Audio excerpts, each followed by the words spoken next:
बिहार चुनाव की काउंटिंग चल रही है और बात की जाए तो एनडीए सहयोगी दल लगातार बड़ी बहुमत हासिल करता हुआ दिखाई दे रहा है। बताते चले कि अभी सुबह का 10:30 लगभग बज चुका है और जिस तरह से एनडीए ने कहीं ना कहीं 183 सीटों पर बढ़त बनाई है और अपने जो प्रतिद्वंदी थे उनको कहीं ना कहीं लगातार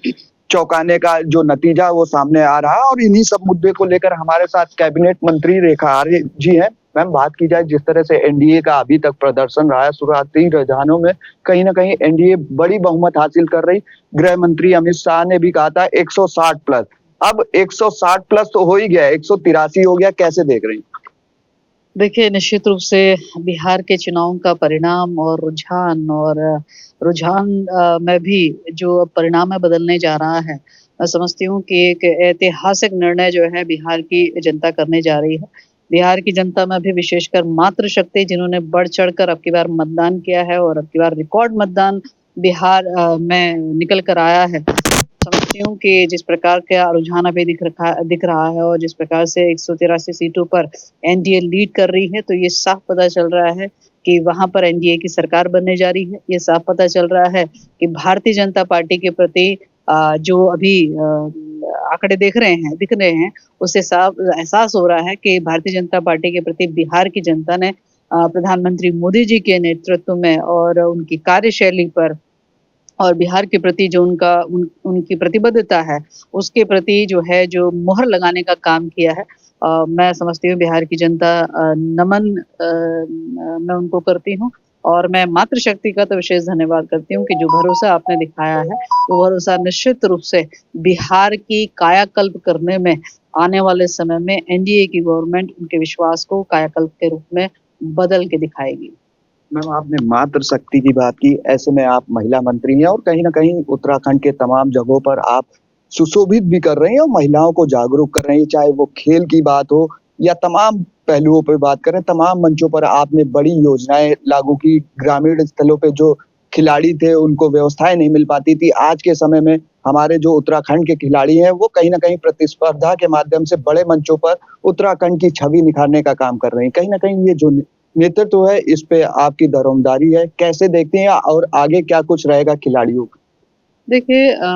पहाड़ पर और पहाड़ के खासकर बहुत दुर्गम क्षेत्रों में रहने वाले हमारे बच्चे, जो कि खिलाड़ी के रूप में लगातार प्रयासरत तो रहते हैं, लेकिन उनको अवसर नहीं बन पाते थे। वो अवसर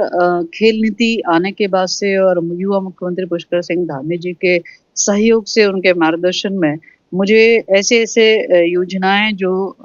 उन बच्चों के लिए बहुत कारगर होंगी। वो योजनाएँ चाहे वो मुख्यमंत्री खिलाड़ी उद्दीमान हो, मुख्यमंत्री खिलाड़ी प्रोत्साहन हो, जहाँ 8 से 14, 14 से 23 वर्ष के बच्चे लगातार खेल छात्रवृत्ति प्राप्त कर रहे हैं और इसके अलावा विभिन्न प्रतियोगिताओं में चाहे वो न्याय पंचायत स्तरीय हो, ब्लॉक स्तरीय हो या अम जिले स्तरीय हो या राज्य स्तरीय हो, उनमें प्रतिभाग करने का मौका मिल रहा है। तो मैं समझती हूँ कि एक ये सतत प्रयासों का परिणाम है कि 38 नेशनल गेम भी हमारे राज्य ने किए, बड़ी सफलतापूर्वक किए और 38 नेशनल गेम में बड़ी अचीवमेंट जहाँ आयोजन की रही, उससे उतनी ही अचीवमेंट जो है उसके प्रदर्शन खिलाड़ियों के प्रदर्शन की भी रही है। तो हमने एक खेल संस्कृति को डेवलप करने का काम किया है और उस खेल संस्कृति का फ़ायदा ये मिलने जा रहा है कि हमारे प्रदर्शन में बेहतर सुधार हुआ है और आने वाले समय में जब राष्ट्रमंडल खेल होंगे, आने वाले समय में जब नेशनल खेल होंगे, आने वाले समय में जब ओलंपिक का आयोजन भारत कर रहा होगा, मैं समझती हूँ कि यही जो नींव आज हमने उत्तराखंड में डाली है, ये नींव आगे चलकर प्रतिनिधित्व करेगी उत्तराखंड का, अपने राष्ट्र का। और मैं समझती हूँ कि जो हमारा हमारा सपना है कि हमारा राज्य देवभूमि और खेल भूमि के रूप में स्थापित हो, मैं समझती हूँ कि उस ओर हम तेजी से अग्रसर हो रहे हैं। मैम, देवभूमि की बात की तो एक इस बार कैबिनेट में आप बैठक में मौजूद हुई देवभूमि योजना कार्ड, इससे कहीं ना कहीं तमाम लोगों को रोजगार मिलेगा और इसके साथ जो अपात्र लोग हैं उनको भी चिन्हित किया जाएगा। ये फैसला कितना साहसिक होगा कैबिनेट के लिए? देखिए, कैबिनेट का एक बहुत अहम निर्णय हुआ है और इस अहम निर्णय में देवभूमि परिवार कार्ड करके एक योजना लेके आई जा रही है, जिसके मध्य में हमारे विभाग से संबंधित जितने भी हमारे लाभार्थी हैं, उन योजनाओं से जो लाभ ले रहे हैं, वो उसमें रजिस्टर्ड हो पाएँगे। इससे हमारे पास में एक आंकड़े भी आ पाएँगे कि कितनी हमारी योजनाओं के लाभार्थी डुप्लीकेसी तो नहीं हो रही, हमारी योजनाओं के लाभार्थी एक्चुअल में पात्र है या अपात्र है, वो सारी चीज़ें जो हैं वो उसमें अंकन होगा, तो मैं समझती हूँ कि एक अच्छा परीक्षण उसमें निकल कर आएगा और जो एक्चुअल लाभार्थी है उन तक लाभ पहुँचाने को सुनिश्चित करने के लिए ये टेक्निकली एक बढ़ता हुआ कदम है। मैं कैबिनेट का माननीय मुख्यमंत्री जी का धन्यवाद करूँगी कि इस देवभूमि परिवार कार्ड का बनाया जाना निश्चित रूप से उत्तराखंड के हित में है और उत्तराखंड के आने वाले समय के सब प्रकार के नीति निर्धारण में भी ये देवभूमि परिवार कार्ड काम करेगा। आखिरी सवाल, पूर्व मुख्यमंत्री हरीश रावत का अभी बयान आया है कि जैसे पहाड़ी जो मिलेट्स हैं, जो अनाज हैं, चाहे मड़ुआ की बात करें, उनसे उन्होंने कहा है कि बियर बनाई जाए। क्या लगता है ये राजनीतिक बयान कितना कारगर होगा? और कांग्रेस पार्टी टीम तैयार कर रही है, नई टीम का गठन हो चुका है, प्रदेश अध्यक्ष को बदल दिया गया और प्रदेश अध्यक्ष एक बार उन्हें बनाया गया जो पूर्व में रह चुके हैं। क्या कांग्रेस पार्टी के पास अभी नया चेहरा नहीं है? देखिए, मैं समझती हूँ कि कांग्रेस पार्टी में आज भी जो एक नई लीडरशिप उभरनी चाहिए उसका बड़ा अभाव है। चूँकि पुराने वाले ही नए लोगों को मौका नहीं देना चाहते हैं। फिर हम ये देखते हैं कि जब चाहे वो उनके पार्टी के संगठन का मामला हो,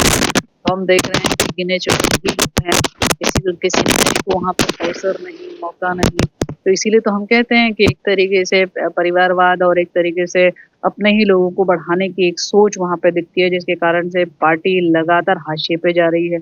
दूसरी बात मैं समझती हूँ कि जिनकी आप ज़िक्र कर रहे हैं, वो लगातार उनका हमेशा कृत्य ही रहा है कि कथनी कुछ और रही है, करनी कुछ और रही है। मैं समझती हूँ कि अपने कार्यकाल में उनका कालखंड रहा, वो कालखंड अपने आप में भी शराब माफिया और डेनिस के लिए बड़ा लंबी-लंबी विधानसभा में हम लोगों ने चर्चाएँ देखी थी। दुर्भाग्यवश मैं समझती हूँ कि पहाड़ों पर ये